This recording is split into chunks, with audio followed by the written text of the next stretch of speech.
নৈহাটি গরিফা বৈষ্ণবপাড়া অধিবাসীবৃন্দ ও গরিফা মা তারা মহিমা সংঘের উদ্যোগে গরিফা ছাইঘাটের সামনে নবনির্মিত মন্দিরে স্থাপিত হলো তারা মায়ের পাথরের মূর্তি। আগামী কৌশিকী অমাবস্যায় জাঁকজমকের সাথে পূজা অর্চনার মধ্য দিয়ে সম্পন্ন হবে মায়ের প্রাণ প্রতিষ্ঠান। এদিন সাড়ম্বরের সাথে উক্ত অঞ্চলের সকল মহিলা সহ এলাকাবাসীদের নিয়ে স্থাপন করা হয় তারা মায়ের পাথরের মূর্তি। অনুষ্ঠানে উপস্থিত ছিলেন নৈহাটি আইএনটিটিউসি সভাপতি বিষ্ণু অধিকারী সহ গরিফা মানব কল্যাণ সমিতির সকল সভ্যবৃন্দ ও মন্দির কমিটির উদ্যোক্তারা।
দীর্ঘ 1 থেকে 1.5 বছর ধরে প্রস্তুতি পর্ব চলছে, আজকে মায়ের মূর্তি স্থাপিত হলো, কি বলবেন? আপনি তো প্রথম থেকে ছিলেন।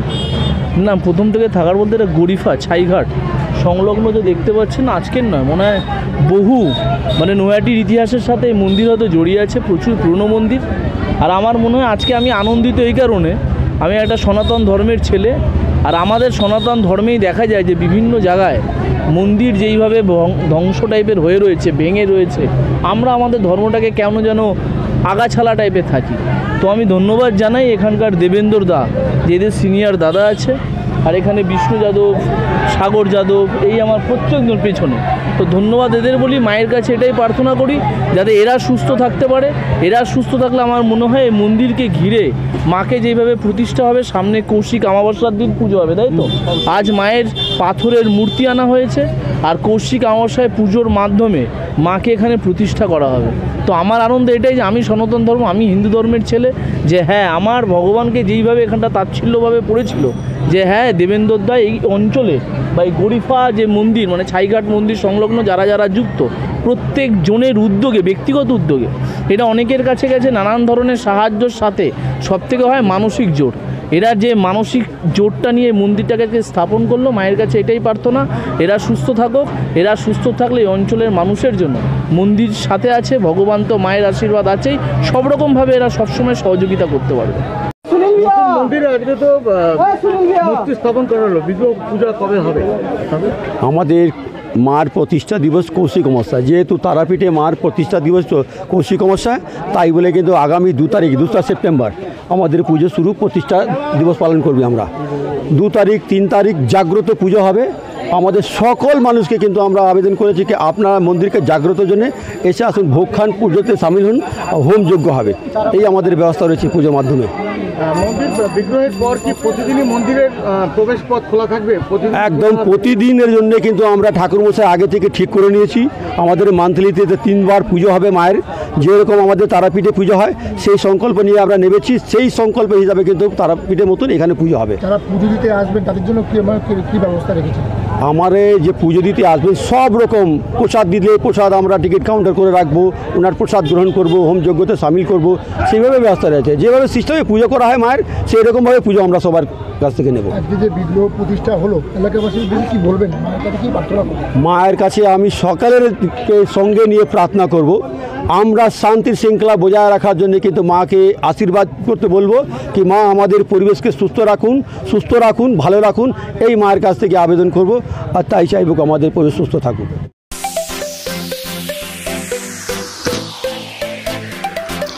নৈহাটিতে উত্তম পরিবেশে ঘর, গোডাউন বা অফিস ভাড়ার জন্য আজই যোগাযোগ করুন।